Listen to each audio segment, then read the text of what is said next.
Hey, hey, hey, y'all. It's me. It's me. It's me. It's me. All right. I do that little 30-second thing to make sure everything going, pretty good. Now, I hope everybody can and hear me very well.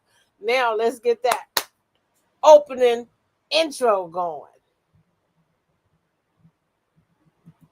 Babe, looking wild and looking tired and looking for me. Oh, right. Hey, but I said it ain't gonna happen. D-Swag.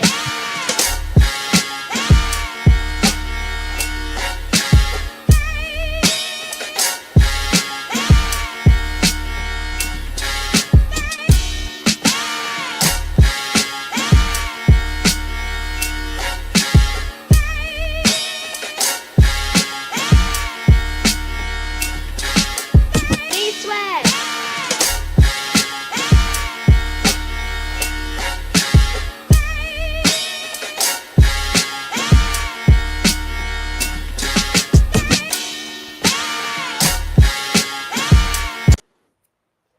Hey, how you doing? How you feeling? Yes, yes, y'all. To the beat, y'all. It don't stop. Get it, get it. You hear me? Look, this is me, Tanya R. Brown, your host with the most, coming to you live on a Sunday evening. Okay? And I got some more stuff for you. I got some more stuff. And you know how I do. I just freestyle here. This ain't no scripts. This ain't no pre-recording type of stuff. This is all the way live and raw. And this is all me. All right. So yesterday, like I told you, I was trying to work on something on the thumbnail, and it actually worked. So I'm gonna try it again. I'm gonna put this up. See, today's topic is what is the buy now and pay later scheme? I had to say that one more time. What is the buy now and pay later scheme? What we have here, remember, I made my first thumbnail yesterday. I like it. So I got another one. This little cat here is just chopping her little tail off. You hear? Pay now, buy now, pay later. So with that being said, um, welcome, welcome, welcome. I see I already got one person here, and I thank you for being here. I'm very excited to be here, and I'm very excited to see you. Okay, so take this information and share, share, share, share, share, and share. And I wish that you can let me know if you can hear me loud and clear. So I'm working on that. You know what? I'm going to do a test on my other computer and see how it goes. Because I need to hear my voice. On my other computer and see how it goes. That sound good. Because I need to hear my voice.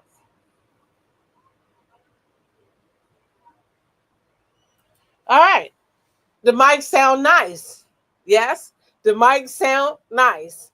Yes. All right. So let's get going. Let's get into it. Let's get into it. Let's get into it. So, buy now, pay later. What exactly is that? As I, try to bring you information and, I just bring you, what I think that you can use, and we do what we do here on this podcast. And, we learn and we live and learn. We live and learn. That's what we do. So, yesterday we talked about, and go check it out. I got so many videos. I really need to do a recap. But we cannot let them take this money and change it into something digital where we don't even get no control of it. Okay? We can't have that. Go check out the show. I've been trying to number the shows and stuff like that. This is number 29. That was number 28. Go check it out. Go share it. I got so much good information, I feel. Please go back, look at videos. I honestly feel like you need to be taking notes and doing all kinds of stuff because this is a lot of stuff to try to remember. Okay, so what's happening right now is a revolution. Okay, whether it be a good thing or a bad thing, the world is changing. Okay, but it's not changing for the betterment of you. It really not. It's for the betterment of the so-called economy, for the betterment of the so-called big dogs and all this type of stuff. But they try to convince you that it's a good thing for you. Okay, so like I said, it's not that money going digital and taking away cash from us. You might as well quit your job for real. And some people, I talk to, they already like, well, it is what it is. It's already changing. What is the word? Complacent. Maybe is that the word? Just so easy to convince. And we just let things go by. And then they're going to be locking your money up, making your money expire and do all kinds of things. Please go take a look at it. Please go and share the information because I'm not going to get all into it again. All right? Go look at it. I encourage you to share it. And when you're going into these stores, I'm saying you got to stop. Like, if you don't have, you don't have to accept everything that somebody say this is what we want to do. You don't have to accept it. We, the people, really control the economy. Without us, it's no economy. But we can't remember that. We really can't. I'm so afraid for us. I really am. I'm so afraid. So anyway, let's get to the programming of today, the message of today. So I will get started. I wanted to send out some links and stuff like that, but I will later. But let's get going. Buy now, I'll pay later. What the heck is that?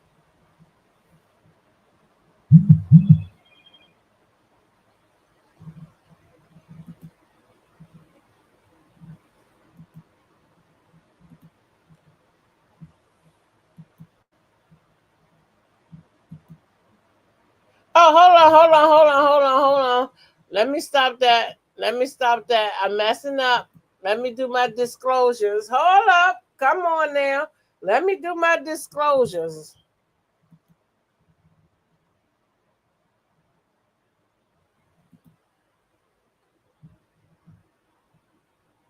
Hold on. Let me get it.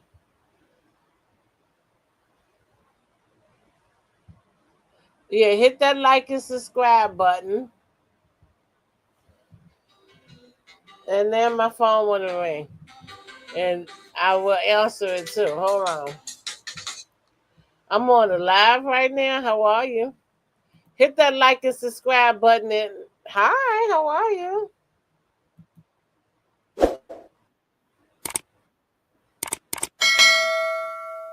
No, not today. Let's do that one more time. Hit that like button, that subscribe button, and that bell notification button so that you can know each and every time I go live. One more time. All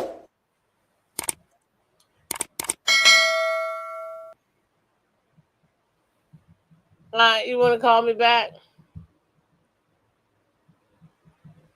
Okay. I'll go every day.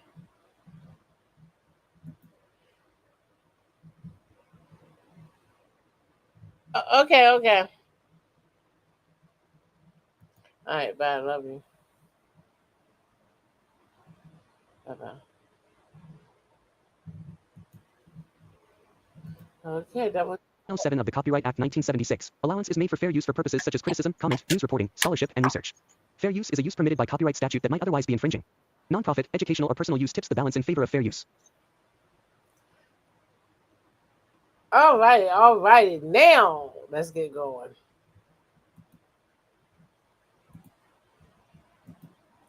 What is buy now and pay later?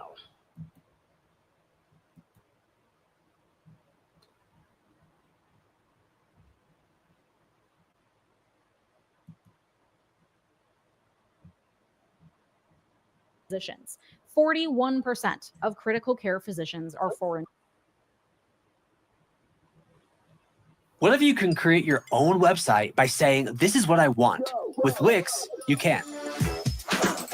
When you click Pay in 4 at checkout and that $200 jacket suddenly becomes just $50, you're part of a $500 billion debt bubble that's starting to crack. The stores you shop at are seeing their profit margin shrink just to let you split the payment. So they add to prices across the board. That's a hidden tax on every single thing you buy. You should stop calling that a free payment plan because everyone's paying for it. One of the key BNPL players lost 99 million last quarter. Another one burned through 1.3 million every single day last year. 3 other companies collapsed in the last year. OpenPay left merchants with $18.2 million in losses. Laybuy's failure hit 4,200 businesses. When Kiwi Bank faced $30 million in exposure from just one BNPL company, they realized this isn't sustainable. The way you pay for everything is about to dramatically change because what started as a clever way to afford things has become a financial time bomb, and you need to understand it before it explodes. Buy now, pay later didn't appear by accident. It emerged from a perfect storm of financial crisis, technology, and changing consumer behavior. The 2008 financial crisis fundamentally changed how banks viewed consumer credit. Credit card approvals plummeted. Young adults watched their parents drown in 29% APR credit card debt. They wanted something different. But the real accelerant came in 2020. The pandemic shifted the world online overnight. E-commerce jumped 5 years forward in 3 months. Everyone was shopping from home, flush with stimulus money. But psychologically scarred by uncertainty, BNPL was perfectly positioned.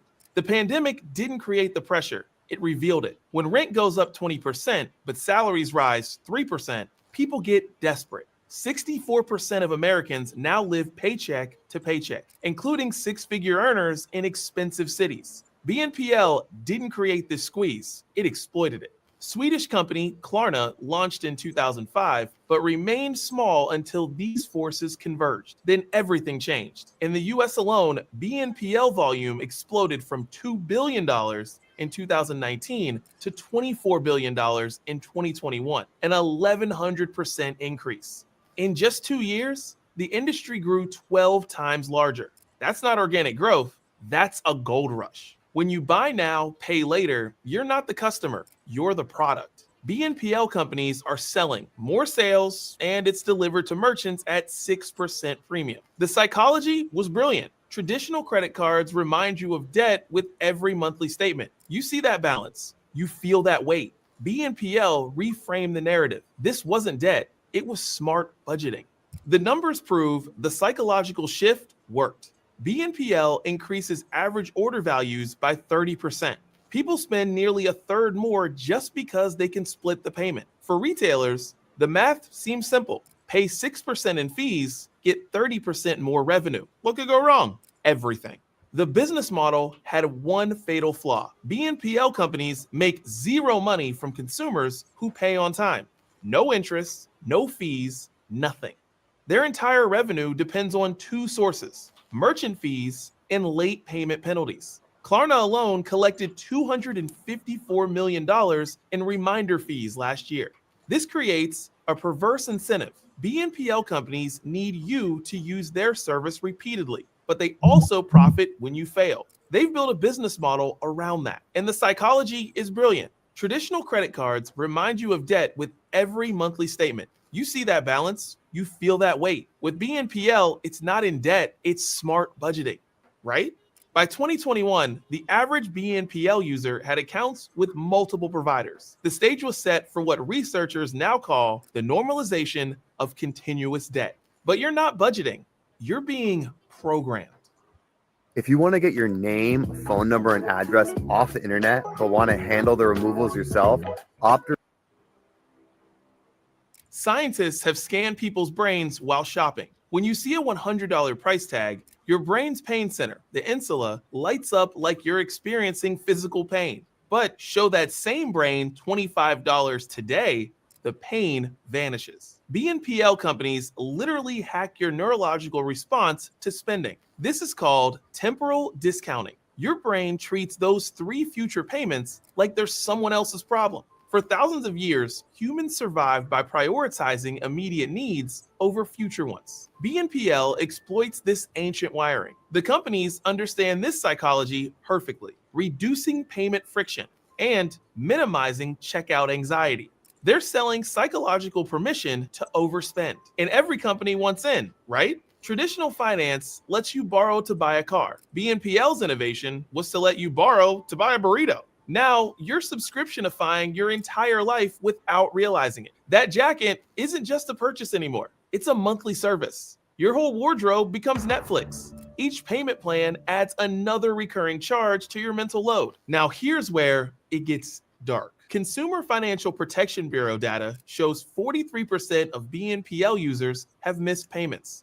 Look around you. Nearly half of everyone using BNPL has already failed to pay on time. 1 in 3 paid late in the past year. Among those who use multiple BNPL services, the rates are even higher. When payments fail, the cascade begins. You miss one $40 payment, the app tries again. Your account overdraws. That's a $35 bank fee plus an $8 BNPL fee. Now you're $83 in the hole from a $40 payment. One small mistake becomes a financial avalanche. When payments fail, the cascade begins. But the real trap is loan stacking. The data is staggering. 60% of BNPL users juggle multiple active payment plans. Nearly a third, 32%, manage 3 or more simultaneously. Different due dates, different amounts. It's a mental juggling act that's designed to fail. The most alarming trend shows how far it got. BNPL for necessities. 1 in 6 users, 16%, now finance food delivery. Klarna's partnership with DoorDash means you can split a $15 burrito into 4 payments of $3.75. We're microfinancing lunch. When society normalizes splitting the cost of a meal into installments, we've crossed a dangerous line. It's desperation dressed up as convenience. This shift from discretionary to essential spending reveals BNPL's true nature. But who's paying for that? While you're feeling clever, Well, let me stop that right quick. So far, I hope y'all catching the picture here. And this thing is not designed to buy now, pay later, to make it convenient for us or more affordable for us. No, it's to entrap us for them to get more money. See, they're doing it for their economy. We are the economy. If we don't buy into that, like, they need to boost the economy. They need to keep money flowing. So they just think of creative ways to keep us going. And they know right now the people are having a hard time living, okay, due to inflation, due to job loss, due to a lot of situations. So they are still thinking of creative ways so that they can make money. Not creative ways so that you can still get the things that you need in life. No, it's not about you. Most of the time, I can guarantee you about 99.9% of the time, it's never about the consumer. It's always about the bigger person. So it's not about you, never. I'm sorry to disappoint you if you thought it was. They value me as a customer. They want this, or they doing this for, long time customers or whatever. They doing this because I got decent credit and they want to, reward us. No. They need to keep making money. And like he said, you'll get so many of them, and then like you're trying to juggle it and all this type of stuff. And maybe we'll do, credit card debt and all of that type of stuff when the credit card was first designed. Okay, and when banking was first designed, in which we all know that people that got decent amount of money, they make money from the bank. And the people that just scrambling, making it through, or whether just medium average, you got to pay your monthly maintenance fee for the banks. Um, your money don't make a lot of interest if you get to hold it. Everybody trying to make you have this direct, automatic withdrawal from bills and stuff to bounce your account up. And they set it up in a way that they might pay this bill before your check come through and all this type of stuff and bounce your account. All this type of stuff is a game. So the banking system is not made for an average person like me to have limited amount of resource, financial money, dollars in the bank that I'm sitting there counting, like, well, I'm gonna have this much when I get paid and I gotta pay this and I gotta do that. They're gonna screw me around. And that's most of the average folks. But if you got like plentiful of money sitting around, then that's good. Now you're growing interest. They got all kinds of wonderful things for you. But the poor people is, and I hate to say poor, but not even the poor people, just the people that just don't have all the money. Because we're gonna start thinking good about ourselves, and we're gonna stop this class stuff, because that's what they do. And I don't even get into that stuff like Gen Z and Gen X and all this type of stuff. I don't even keep up with that, baby boomers and stuff. That's a way of them playing with your mind, and then they put you in this category, and then they say, hey, this is you, this is what you should be doing, and this is you, and this is what you should be doing. Just like my grandbaby, I got 2 grandbabies. Well, I got 3. My oldest grandbaby, they trying to teach her like all this DoorDash and all this convenience and all this type of stuff. Like they're preying on these new kids coming up because they don't even know nothing about that. Who would want to DoorDash some nasty McDonald's? You got to eat it right away. If you get it hot, then can you imagine getting it? Somebody got to put it in the car, drive it to you. I bet that's some nasty stuff. I would never do that. I remember the first time I seen the McDonald's. McDonald's started it all first, and I seen a young man walking down the street. I was in the West End going to work, and he got out of his car with the McDonald's bag and knocked on the door to leave it for the people. And I'm like, what? They just delivering McDonald's? That's what I was like. They're delivering McDonald's now? But none of this stuff is set up for us. So I always say, don't fall for the okie dokie. This is not about us. So let me get back to it.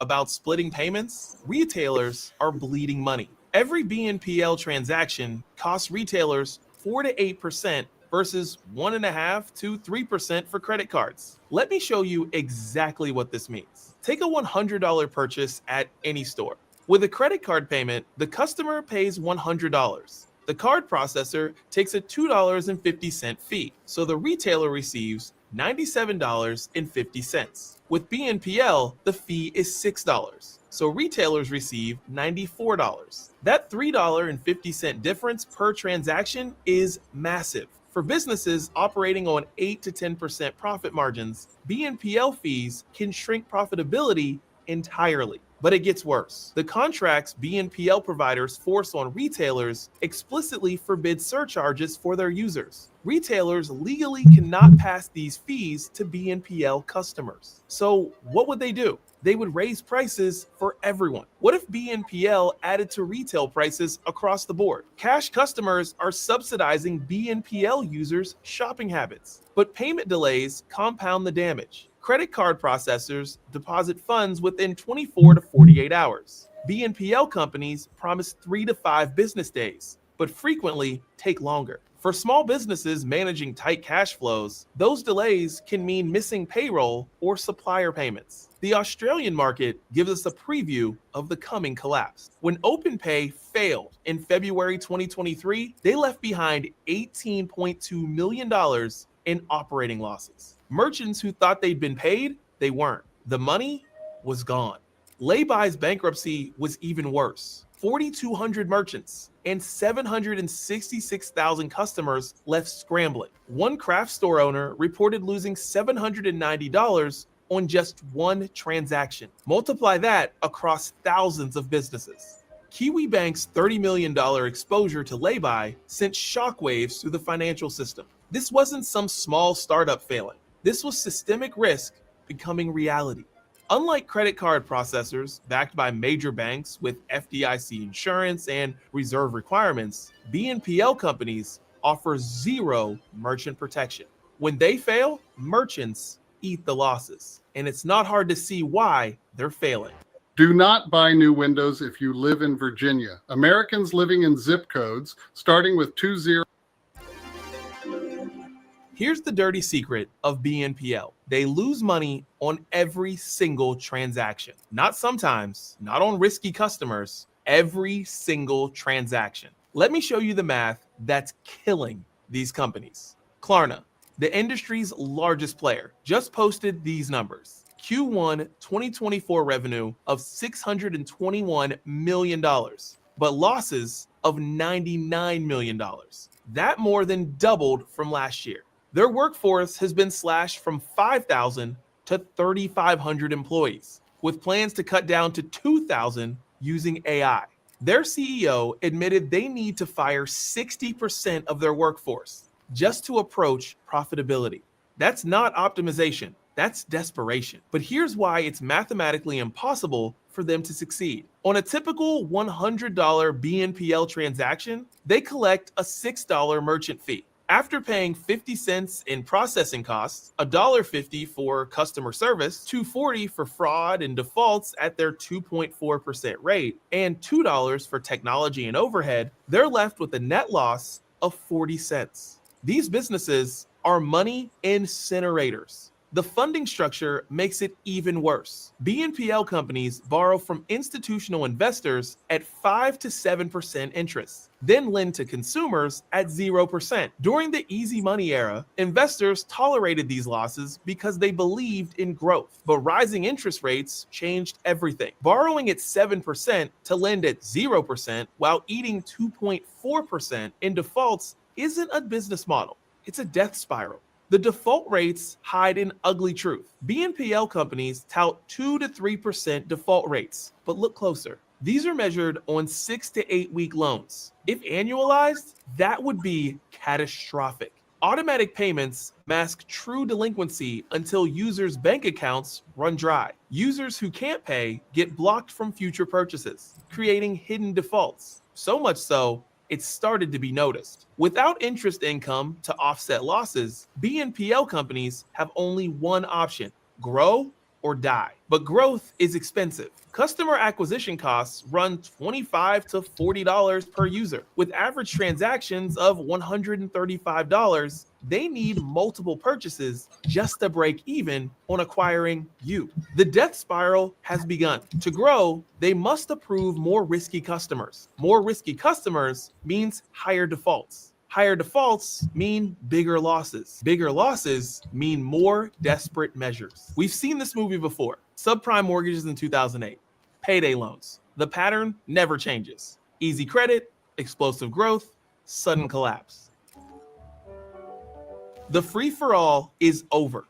Regulators have finally woken up to what BNPL really is: credit, and they're bringing the hammer down. But first, understand this. BNPL companies structured their products to dodge the 1968 Truth in Lending Act by keeping loans under certain thresholds. Credit cards must disclose all costs up front. BNPL, they found the loophole. Less protection for you, more flexibility for them. That loophole is closing. 2024 marked the turning point. The Consumer Financial Protection Bureau ruled BNPL must follow the same rules as credit cards. Full disclosure of all fees and terms, standardized cost comparisons, dispute resolution processes, refund protections. For companies already losing money on every transaction, these compliance costs, estimated at $2 to $3 per transaction, are devastating. The crackdown is global. The UK now requires mandatory affordability checks before approval. Australia has fully integrated BNPL into their national credit code. The EU's Consumer Credit Directive now covers all BNPL services. The regulatory arbitrage that lets BNPL companies operate in the shadows, gone.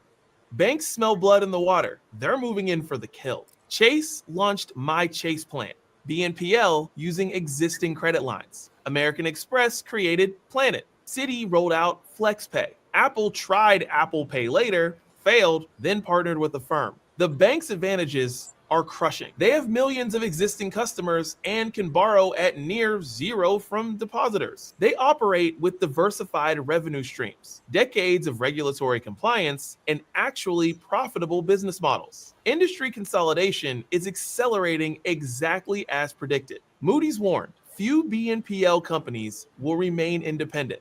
They're being proven right. Square bought Afterpay for $29 billion, now worth far less. OpenPay went bankrupt. Laybuy collapsed. Others are desperately seeking buyers. The survivors are abandoning the pay-in-4 model entirely. Klarna pushes 6 to 24-month loans with interest. They're becoming exactly what they claimed to replace. But if consumer BNPL fails, what about B2B BNPL?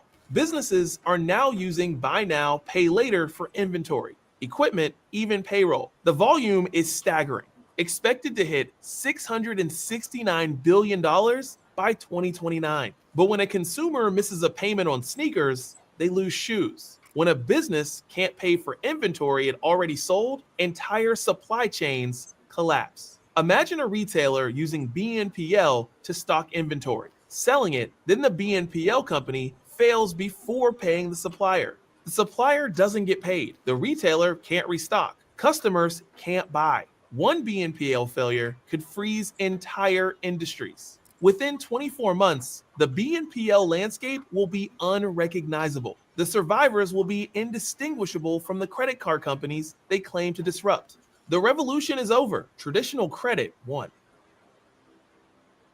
Someone has to pay for all those split payments. The question is, there's a demand for skilled tax preparers. I invite you to certify your skills as a professional tax preparer with Universal Accounting. who? When a BNPL company fails, here's what happens. Option 1, retailers eat the loss. This is what happened with OpenPay, Laybuy, and Genoa Pay. Retailers who thought they'd been paid discovered the money never arrived. $18.2 million in losses, 4,200 businesses affected, zero recourse. Unlike credit card processors backed by banks with FDIC insurance, BNPL companies offer no merchant protection. When they fail, retailers simply don't get paid for products already delivered. Option 2, debt gets sold to collections. The BNPL company's remaining assets, including your payment obligations, get sold to debt collectors for pennies on the dollar. You still owe the money, but now to aggressive collection agencies who add fees and damage credit scores. This is already happening. Failed BNPL companies' loan portfolios are being packaged and sold to the highest bidder. Option 3, banks absorb and transform them. Square bought Afterpay. Banks are launching their own versions. When traditional finance absorbs BNPL, they add what was always missing, interest rates. Your pay-in-4 becomes a credit card with extra steps. Same debt, new packaging, higher costs. Option 4, emergency bailouts. When Kiwi Bank faced $30 million in exposure from Laybuy's collapse, it revealed the systemic risk. If enough retailers and banks are exposed, governments might intervene to prevent broader economic damage. But bailouts mean taxpayers foot the bill. Your tax dollars cleaning up venture capital's mess. BNPL was never sustainable. It was a venture capital experiment in human psychology, subsidized by billions in investment money. For 5 years, investors paid for your split payments, hoping to find profitability that doesn't exist. Now the bill comes due, and everyone pays. Retailers through losses and fees, consumers through higher prices and collapsed services, taxpayers through potential bailouts, investors through worthless equity.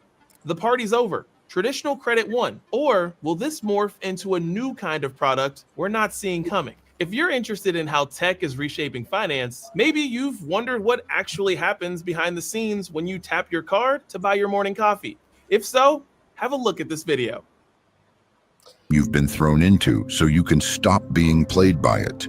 Because real power, real autonomy doesn't come from rebellion. All right. Let me see if I can go back here. That was some more good information. That's Audiobooks are no longer optional for authors. So, They are essential. Pause that. Look, I got the link in my description box, so you can go there. Also, it's right there. You can see it. Black Line. I subscribe to the channel already. See, I hit that bell notification for all, so I can know each and every time he go live or when he put up a video. I like his videos, and then I hit that like button, and I want you all to do that for me, and I want you to do that for him. Okay, and yeah, so that is some interesting information to me. And like I said, the economy, when you hear all this stuff going on, they ain't doing nothing to help us out. It's always for the benefit of what they got going on, you know? So anyway, let me go back here. I'm going to add this to the stage because I'm trying to, with my video in, like I said, I'm trying to have some kind of picture there, which is called a thumbnail. And I'm learning all this stuff as I'm moving along, okay? And I'm just learning a lot of stuff just about life itself. So I'm not sitting here trying to act like I'm somebody that know it all and stuff like that. You know, like I say, I watch a lot of videos, and I decided to do YouTube videos too to just show some of the stuff that I'm learning and listening to. So that's very good information. We don't know if this thing will work, this buy and pay later, if it would turn out to be something great, or if it turned out to be something really bad for them, not for us. That's not the research or how well it works for us. The research is how well does it works for them, if it's profitable. So if they can make money, then it's good. But if they can't and they lose money, we are, look, it's done. It's done. It's done. It's done. So just when you see this type of stuff, buy now, pay later, I think we all should have a better understanding of what we're seeing. But the goal is for you to pay late, right? And then for them to screw up your bank accounts and stuff like that. Then at some point, you could just get so messed up and you have other debt and stuff coming in. You end up filing a bankruptcy. And then, you know, they lose, you lose, everybody lose. But like we said yesterday, like I said, we talked about the money type of issues. Cash is king. Sometimes back in the day, they said if you couldn't afford to pay cash for it, you couldn't afford it. Right? But you know, we can't go around paying cash for all kinds of stuff, you know, really big purchases. So then, yeah, we may have to finance some of that stuff. That's when you want to try to look around and shop around and find the best, you know, the best financing that you can find, you know, like interest rates and all that type of stuff. Because you got a lot of predatory loans and stuff out here. So, we want to do better. That's what we want to do. We want to try to do better, especially in an economy like this right now, when we got somebody that all he do is work on trying to make us do bad. Do you hear me? And he's taking away so much stuff from us. And, you know, hopefully we shall overcome. But we're not going to overcome anything if we don't start to think and, you know, move around wisely. Let's just try to do better, you know? So this is a real short one. I'm not even going to be in here very long today. I may be coming back again because I have a guest, and she is ready to come out. She is a insurance person, lady, and all kinds of stuff. I'm going to let her introduce herself. So I will be back again with a guest to help benefit us. okay, to help benefit us.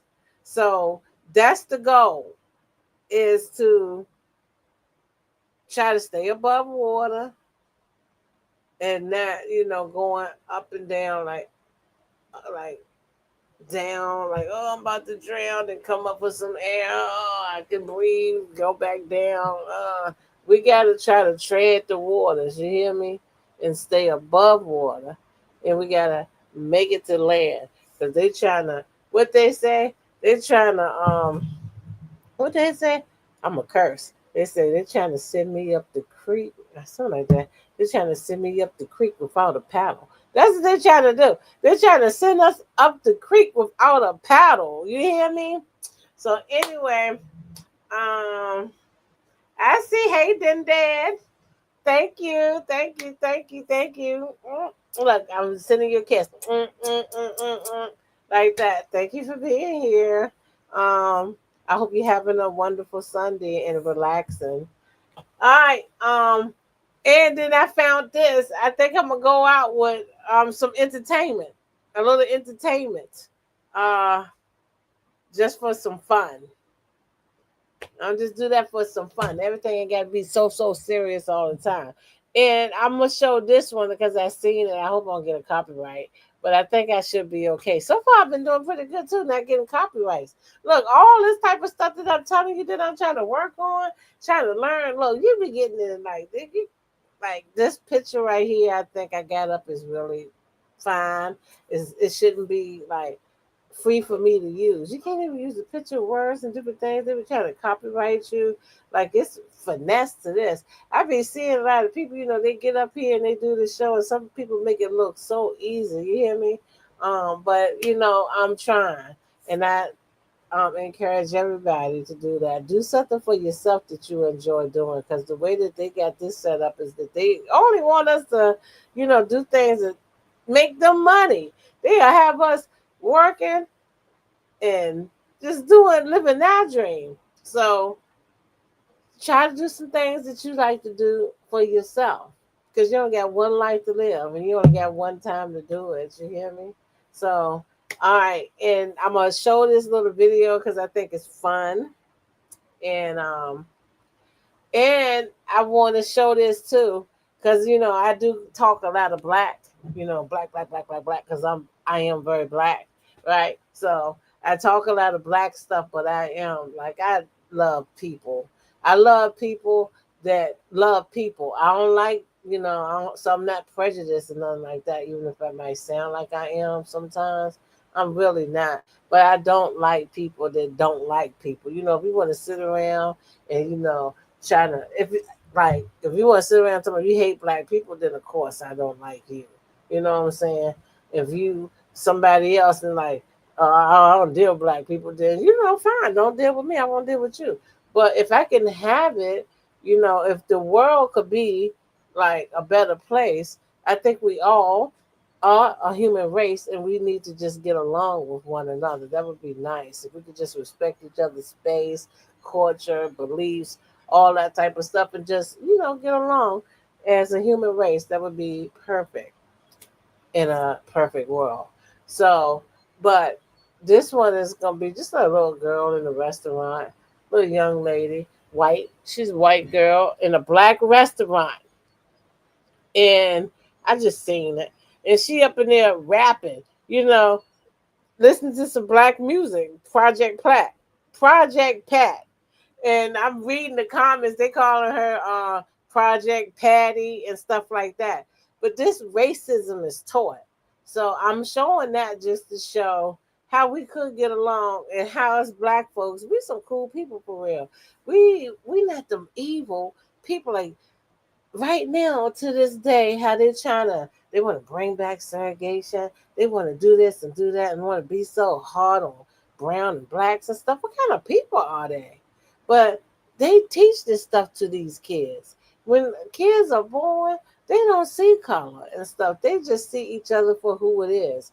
And us black folks, we not cold and evil like them. They some kind of special, them people out there. They some kind of special, just, I don't know, just plain evil and mean, nasty. So she up in a black restaurant, black people cheering her on and different stuff like that. And it's just cool. And I know they ain't got nothing to do with what we just said, what we just watched, but that's how I want to end it out. And with that being said, I'm gonna tell you a little story right quick.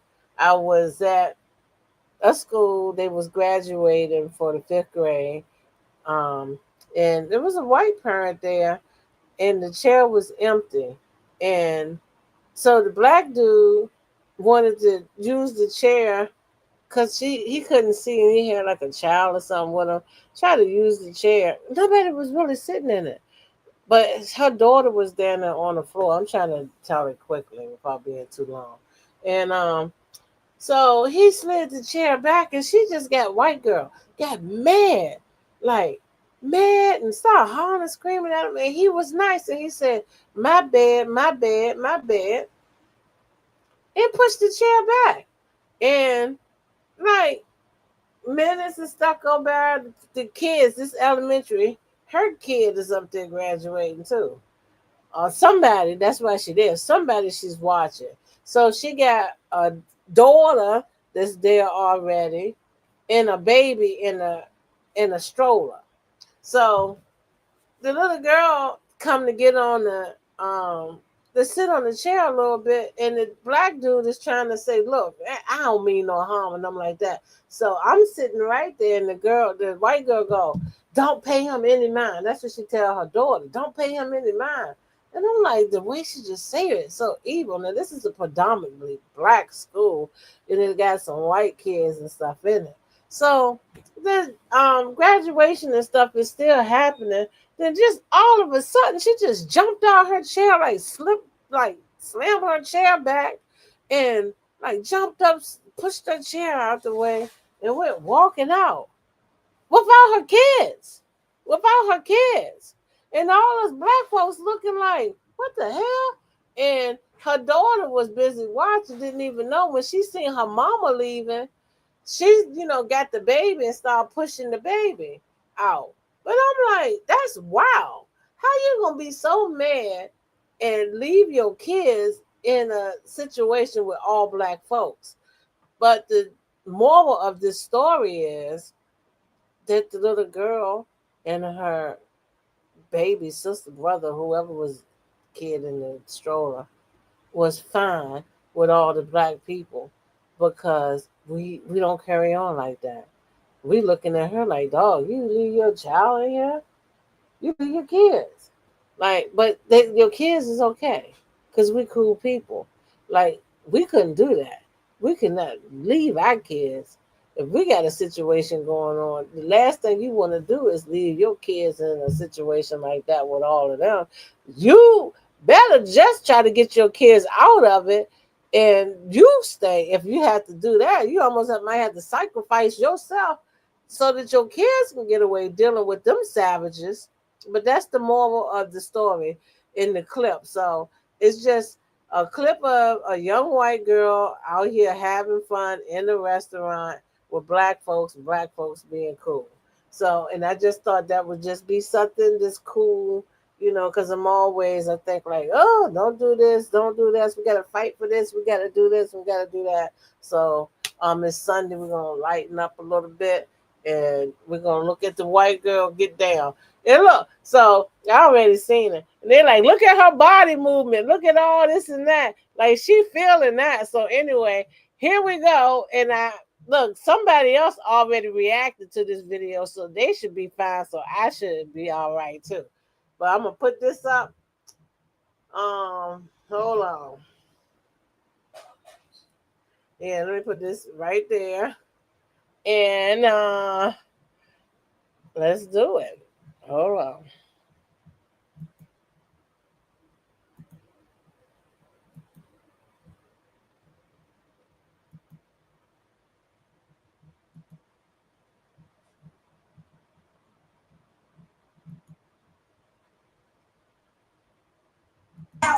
What?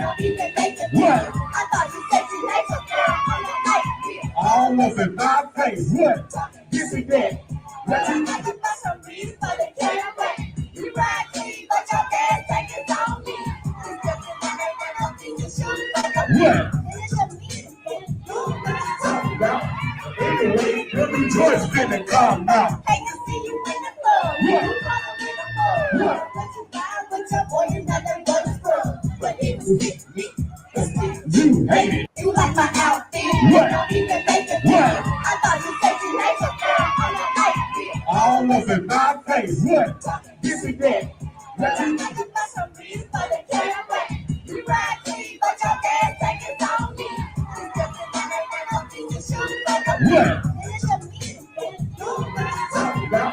Anyway, every George finna come out. Hey, I see you in the club. What? You follow in the club. What? But you ride with your boy, you nothing but a scrub. But it was me. You hate it. You like my outfit. What? Okay. Let me see. All right, so there you go. Now let me put this picture back up and see if it's gonna close out like that. I thought that was fun. Somebody say, "Oh, that was whack. That was so whack." But that was my son. I tell you, my oldest son. That was his one of. I remember that song like when I was younger. He be in his room blasting it. And then I remember one time, this like story time. I was like, man, I was super young, and he went home, and I went in his room and was listening to his music like that, the Project Pat, and I was I had me some drinks and stuff, and I was in there listening to that and having some drinks. Man, I crashed out. I mean, when I crashed out, like I just had way too much to drink, and just kind of like I was done. That music like that and drinking and partying, whoa, that was hardcore to me. Yeah, I got towed up from the floor up that night. Like I was like, man, it's way different. Like say you having some drinks and you listening to some easy music, like that's cool. But try to drink and listen to stuff like that. I mean, I was tore up. But yeah, that was one of my favorite songs, and my daughter shoot too. Like yeah, I mean down here, I don't know about all up north, but down here, down south, that was it. Like oh my God, that was the banger. You hear me? That was the banger. And yeah, so I just wanted to share the video. So anyway, thank you. And I might be back again with some news about Medicaid and all that type of stuff, life insurance. I let her do the talking, and we'll see how it goes. All right, so thank you so much, and until next time, be easy. All right, bye-bye.